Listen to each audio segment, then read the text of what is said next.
OT itu problemnya adalah komunikasi, kasarnya dalam tanda petik protokol komunikasinya itu, cara bahasa, cara dia tuh berkomunikasi tektokan itu mungkin sebagian besar perangkat yang saya ketahui itu udah lama, tapi dia tetap aja pertahankan. Kalau kita sudah punya insiden respon, kita punya target kan, berapa sih persentase yang kita mau kejar. Ada beberapa perusahaan juga yang sudah mulai melakukan dengan penambahan role yang dia melakukan reporting secara matriks, artinya berdua nih ya, atasannya dua. Yang satu CIO karena dia berpikir untuk inovasi, yang satu lagi COO. Nah, orang ini disebut dengan Chief Digital Reliability Officer.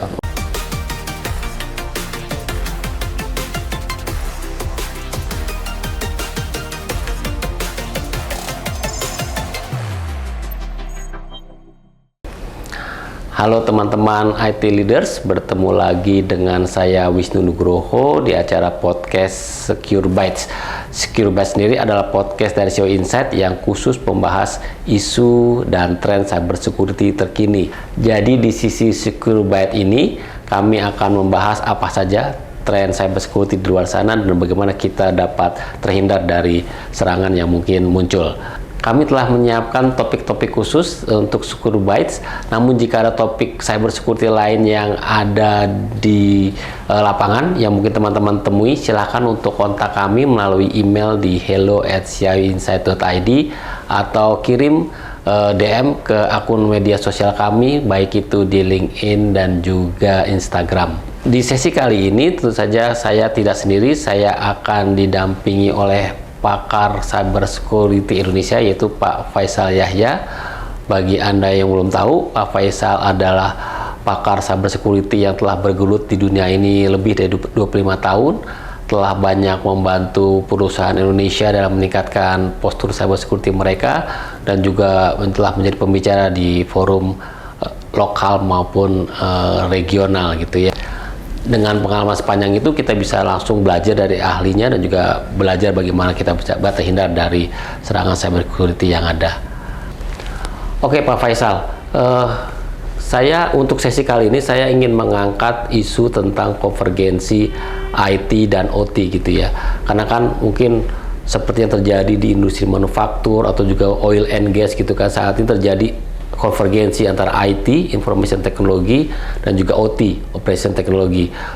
Sebelumnya dua dunia ini kan terpisah gitu ya, tapi untuk meningkatkan produktivitas, untuk meningkatkan visibilitas, mereka kemudian menjadi lebih erat gitu ya.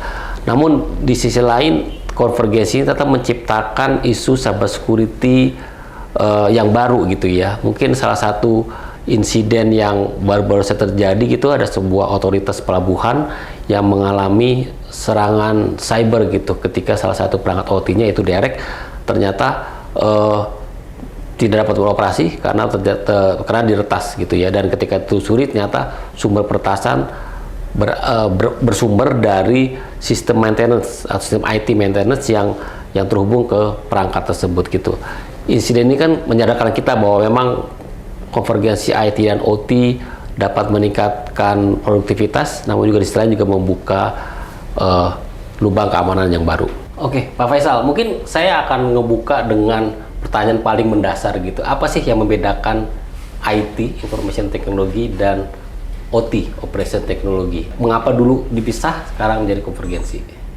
Oke, makasih Mas Wisnu. Kalau kita lihat sekarang ini perusahaan melihat IT untuk informationnya ya kita ambil. Sementara kalau dari sisi OT kita lihat kata-kata operation.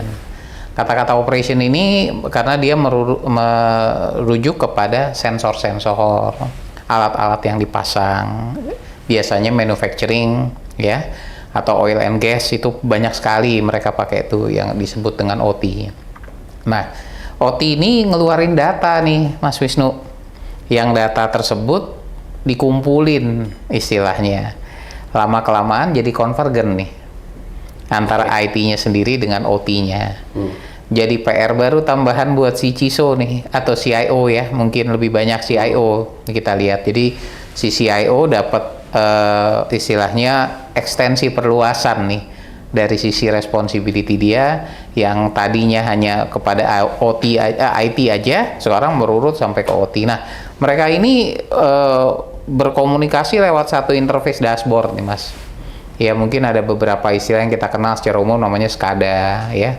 Dia interaksi antara satu OT dengan IT-nya. OT-nya sendiri mungkin nanti kita bisa lihat dengan terminologi lain seperti kayak PLC, ya, itu, dan ada brand-brand banyak lah yang di sana, ya.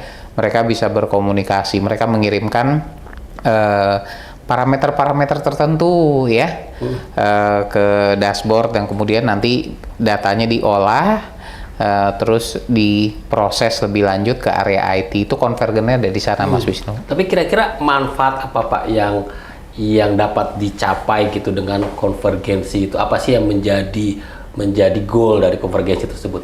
Oke, mereka pada dasarnya kan pasif, ya. Mereka mengirimkan status-status, action terhadap status itu yang membuat pentingnya konvergen tadi, gitu ya. Jadi kayak kita misalnya kayak kita nyupir lah, ada di mobil tuh ada sensor tangki, ya.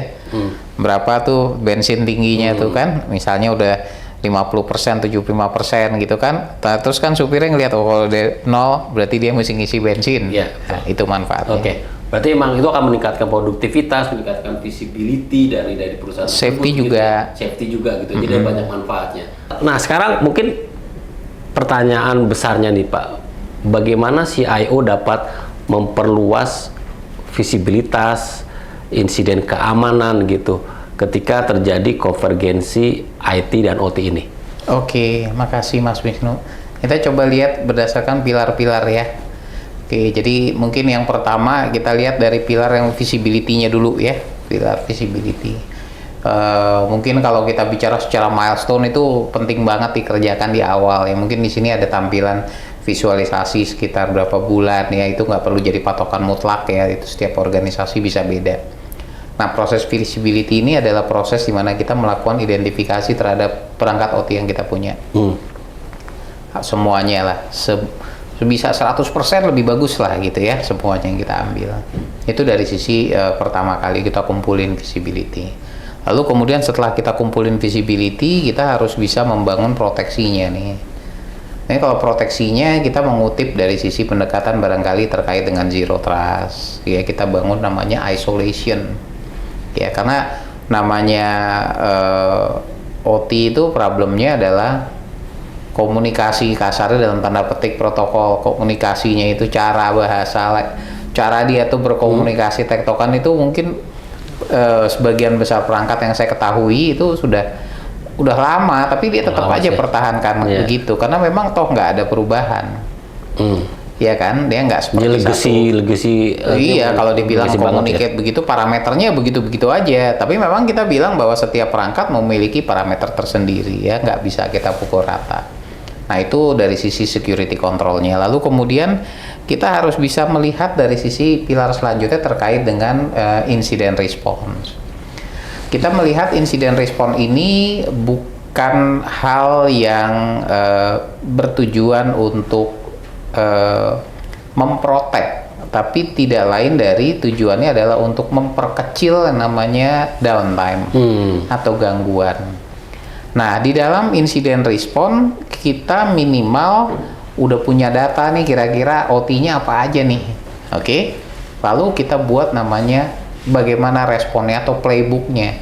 Kita ngomongin playbook ya beberapa episode yang kemarin ya sempat. Jadi kita bicara incident response di sisi OT-nya lebih spesifik lagi.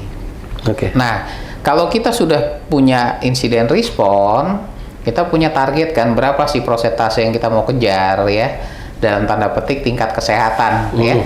Misalnya downtime-nya berapa lama sih gitu, ya. Nah, downtime berapa lama, nanti itu kita punya namanya metrik. Nah, IT itu punya metrik. Ya, ada yang MTTD, MTTR, banyak tuh metriknya. Nah, pilih deh tuh metrik yang lebih cocok dengan OT-nya.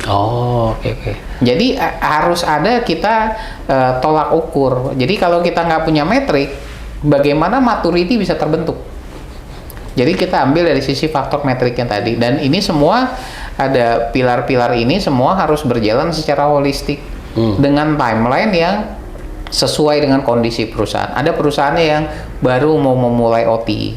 Challenge-nya mungkin nggak sebesar perusahaan yang sudah punya ribuan atau puluhan ribu OT ya. Silakan mereka melakukan pemetaan. Tapi yang perlu penting kita lihat adalah yang pertama visibility itu harus ada terhadap perangkat. Nggak bisa kita bicara udah seperti itu aja. Kita harus punya visibility. Lalu kemudian kita tahu bagaimana cara melindunginya, memproteknya ya. Karena visibility, karena si OT tersebut berdiri independen, nggak ada firewall di dalam tuh, ya kan? Perangkatnya hanya sensor kan, nggak ada yang lain kan. Lalu kita ambil di sini juga terkait dengan perkembangan untuk insiden response-nya, strateginya, dan yang terakhir kita punya metrik untuk melihat maturity dari sisi growth yang sudah kita lakukan. Jadi metrik seperti MTTR itu yang digunakan di IT juga sebenarnya juga bisa digunakan. Iya, walaupun tidak semuanya metrik tersebut bisa applicable di OT ya. Tinggal dicari aja yang cocok gitu kali Pak ya. Jadi kita bisa melihat di sini OT tersebut juga butuh metrik. Ya kadang-kadang terjadi argumentasi. Metrik yang ini nggak bisa, nggak cocok, nggak masalah. Jadi sekarang ini tinggal dikembalikan kepada organisasi untuk menentukan metrik yang cocok dengan environment OT mereka. Oke Pak, sekarang saya ingin deep dive lebih dalam di sisi visibility. Tadi Bapak kan menyebut itu sebagai sebuah langkah awal gitu sebenarnya ya. Nah, kemudian mungkin yang di kepala saya ketika tadi Bapak cerita bahwa perangkat OT itu kebanyakan juga legacy menggunakan bahasa yang lama gitu. Nah, apa langkah pertama untuk membangun inventarisasi aset OT tersebut Pak? Terutama untuk perangkat-perangkat yang tidak mendukung pendekatan tradisional seperti scanning agent gitu. Kita kan nggak bisa masang scanning agent di perangkat-perangkat tersebut. Apa langkah pertama yang harus dilakukan untuk perangkat-perangkat seperti ini? Keywordnya sebenarnya scanning sih pertama kali ya. Cuman kita melihat kadang-kadang OT itu ada yang dipakai di production dan benar-benar menyangkut menyangkut criticality operationnya.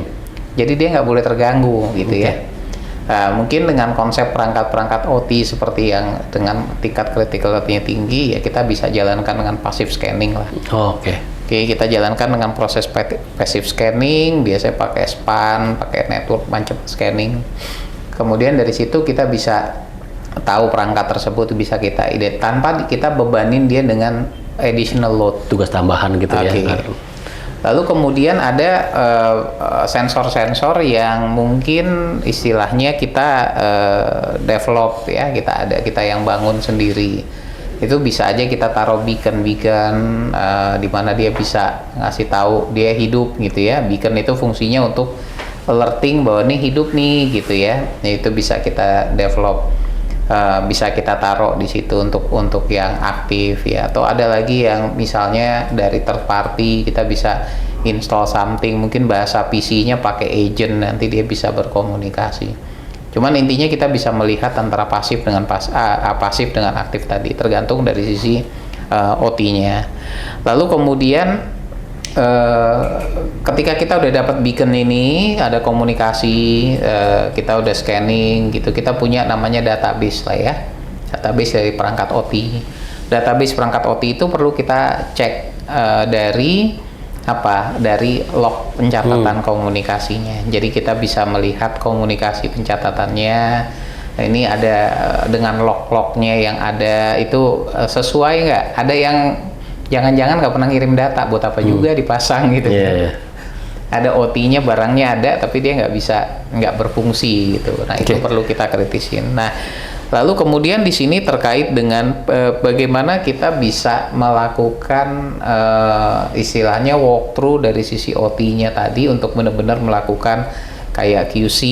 Di sini kita cek ada perbedaan nggak, kita lihat dengan data kita dengan aktual di lapangannya, itu kita verifikasi secara kontinu.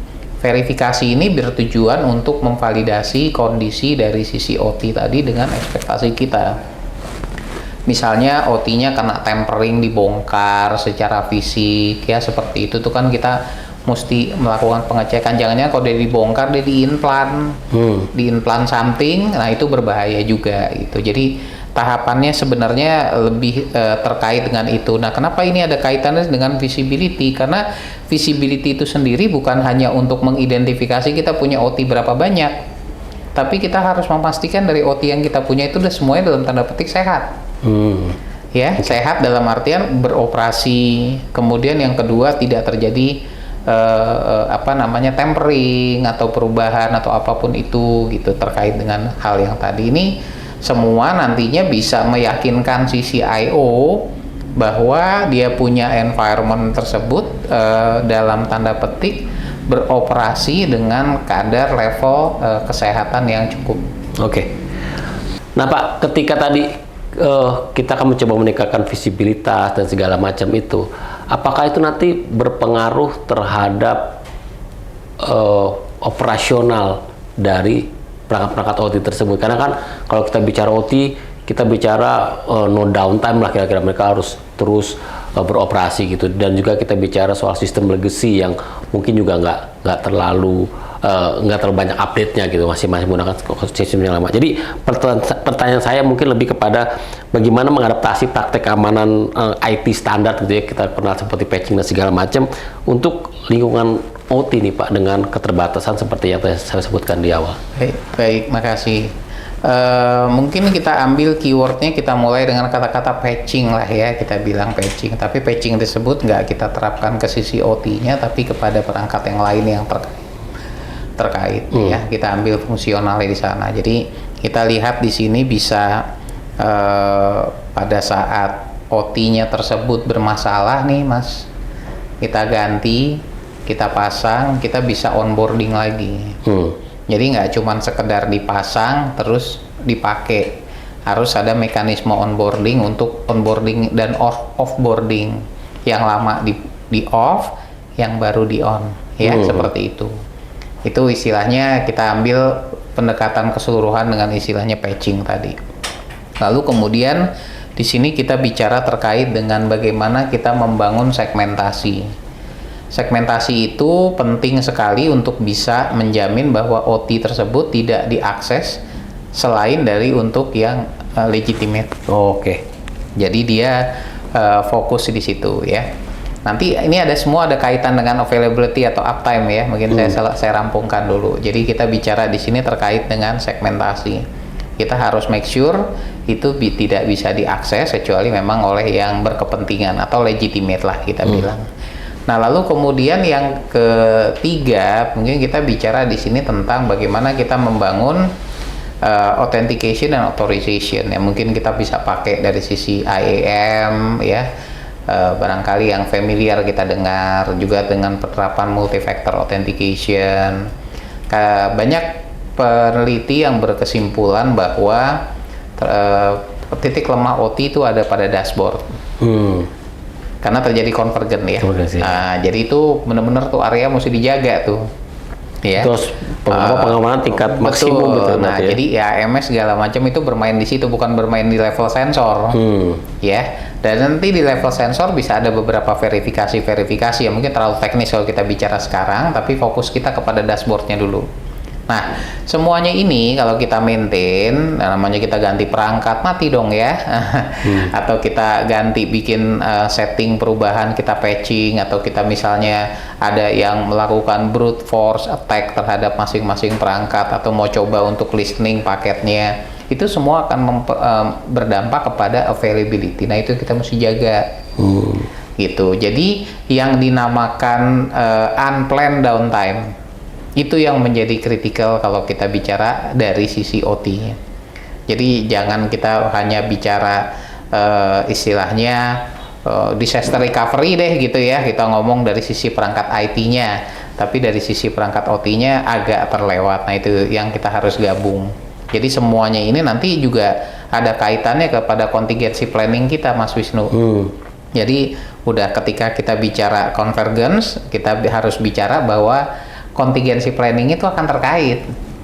Jadi nggak bisa kita bicarain hanya satu. Nah, kadang-kadang ada yang disebut twin, digital twin-nya, atau mungkin dibikin copy dari sisi sensor itu. Jadi kalau ada masalah tinggal plug and play aja, turun masuk lagi yang baru.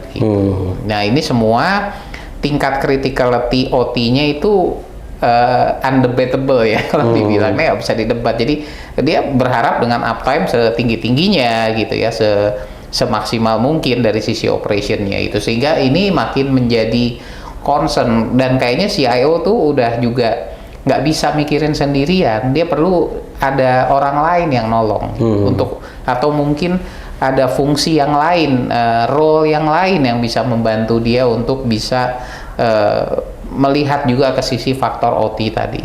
Nah, itu mungkin menyambung dengan pertanyaan saya berikutnya nih Pak. Siapa sebenarnya yang bertanggung jawab terhadap apa yang terjadi dari konvergensi tersebut gitu kan? Apakah CIO yang selama ini mengelola IT, kemudian sekarang juga bertanggung jawab di OT-nya? Apakah sebaliknya COO, Chief Operation Officer-nya yang dulu ngelola OT yang tanggung jawab dengan IT, atau emang ada posisi baru atau posisi hibrida atau posisi apa?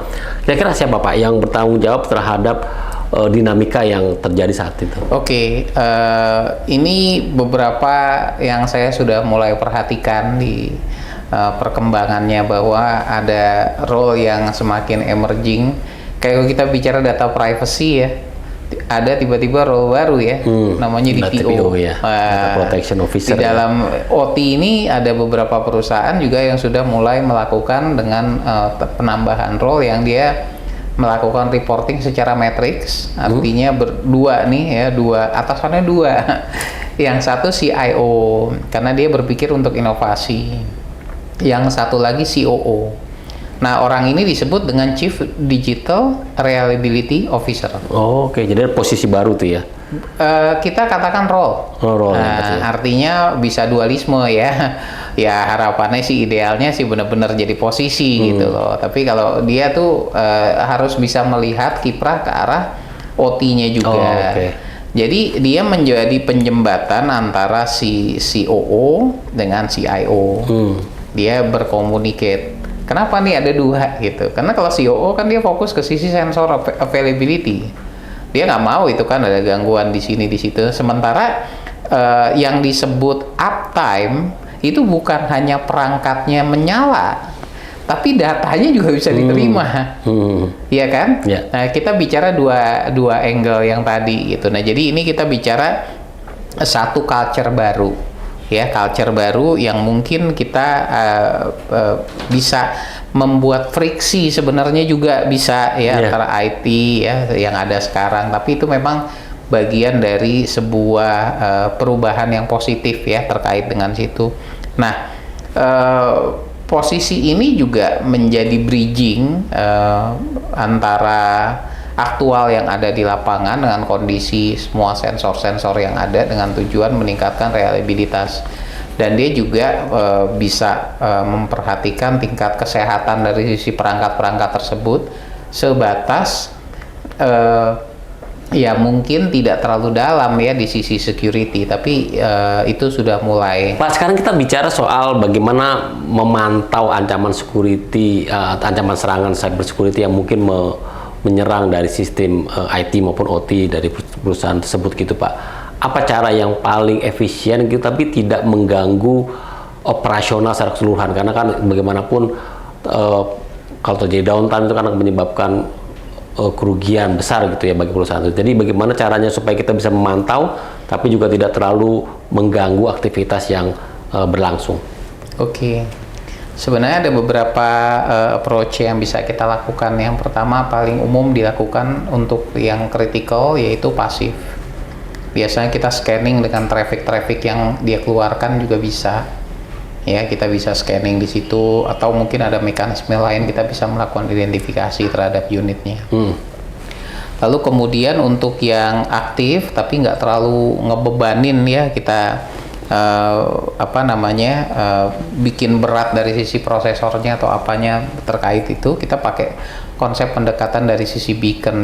Dia cuman kayak chirp aja gitu, dia nge-send something live status seperti itu. Itu biasanya paling umum dipakai ya. Kemudian di sini kita bisa juga untuk yang sangat kritikal banget gitu, kita mau jaga. Nah, ini pakai digital twin-nya. Jadi ada duplikatnya itu kita pakai pendekatannya melalui si digital twin, tapi ini selektif banget. Jadi kita nggak bisa dobelin gitu ya, semuanya kan juga nantinya repot. Nah, kita asumsikan kalau si digital twinnya itu istilahnya ya sehat, udahlah gitu ya, cukup di situ. Nah, ini kita lihat. Jadi ada banyak mekanisme yang bisa kita lakukan. Cuman juga ada beberapa faktor yang kita bisa kaitkan, dalam artian ketika kita melakukan proses scanning yang menentukan apakah dia pasif atau aktif adalah kita hanya bertujuan untuk mendengar tapi tidak menginterrupt. Jadi kalau si sensor itu memiliki tingkat komunikasi yang intens, sering dalam satuan waktu tertentu, ya kita jangan nanti beacon yang kita bikin sampai menginterupsi cycle itu. Itu harus kita concernkan gitu.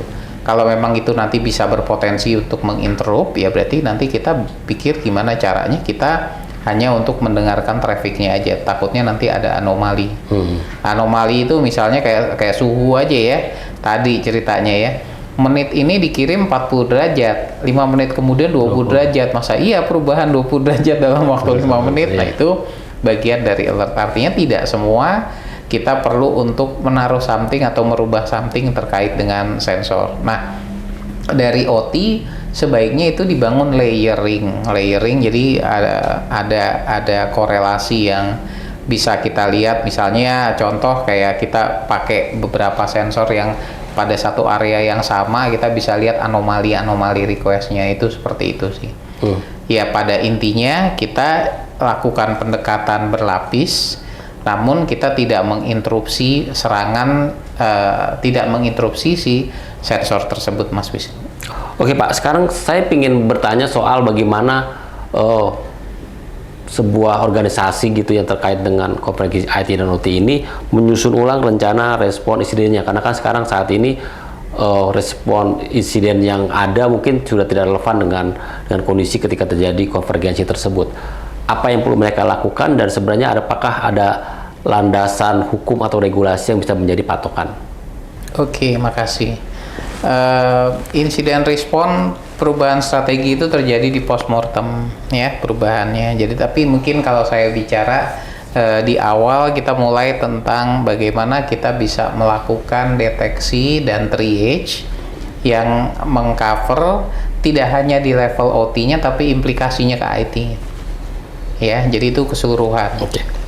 Insiden respon itu biasanya kita kaitin hanya di IT-nya, tapi sekarang kita gabung semua. Itu paling penting ya. Kemudian kita lihat di sini bagaimana kita bisa melakukan isolasi untuk area-area yang terdampak. Itu bahasa kerennya containment namanya, atau contain ya. Kita lihat bagaimana kita bisa melakukan itu. Kemudian kebanyakan pendekatan yang diambil di sisi OT adalah lebih kepada restoring dari last known good lah ya. Kalau dulu kita ada operating system tertentu yang kalau kita restart tuh, press any key to follow atau mungkin restore dari last known good configuration, itu dari sisi OT juga ada gitu ya. Jadi daripada dibongkar-bongkar, ya udah kita tinggal timpa aja. Kita override aja seperti itu juga boleh. Nah, biasanya kayak gini yang terjadi di sisi firmware attack, Mas Wisnu. Jadi yang firmware-nya dimodifikasi, akhirnya dia jadi malfunction ya. Caranya dia kalau kita benerin panggil orang reverse engineering tuh mungkin nggak sebentar waktunya. Alhasil orang bisa ngambil dengan ya udah deh saya restore aja. Jadi last known good tuh biasanya patching dari vendor provider yang dia udah bikin ya.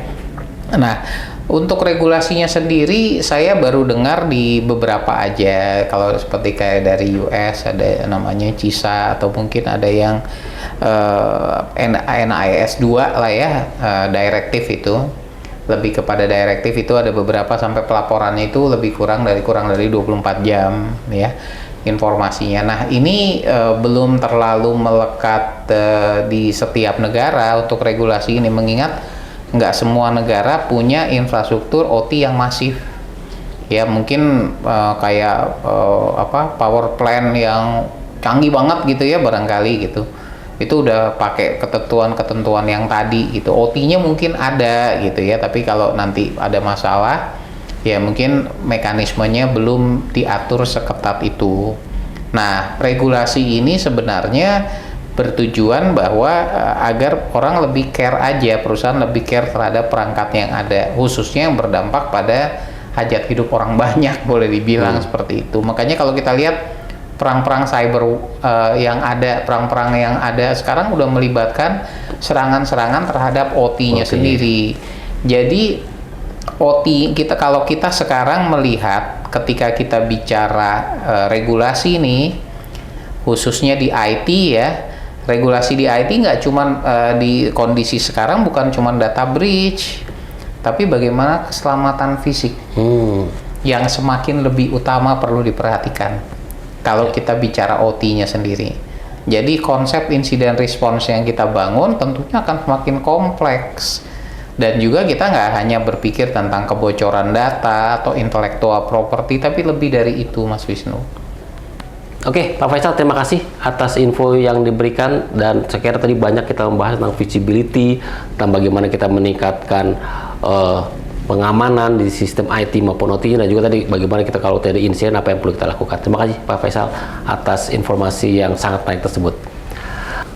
Oke teman-teman IT Leaders, demikian sesi Secure Bytes kali ini. Tadi kita telah membahas bagaimana konvergensi IT dan OT, bagaimana juga isu cyber security yang muncul, dan juga kita telah membahas bagaimana langkah-langkah yang perlu dilakukan untuk meminimalisir risiko yang ada. Semoga pembahasan yang telah saya lakukan bersama Pak Faisal dapat menjadi insight menarik bagi teman-teman semua. Demikian podcast Secure Bytes kali ini, sampai berjumpa di episode berikutnya. Salam.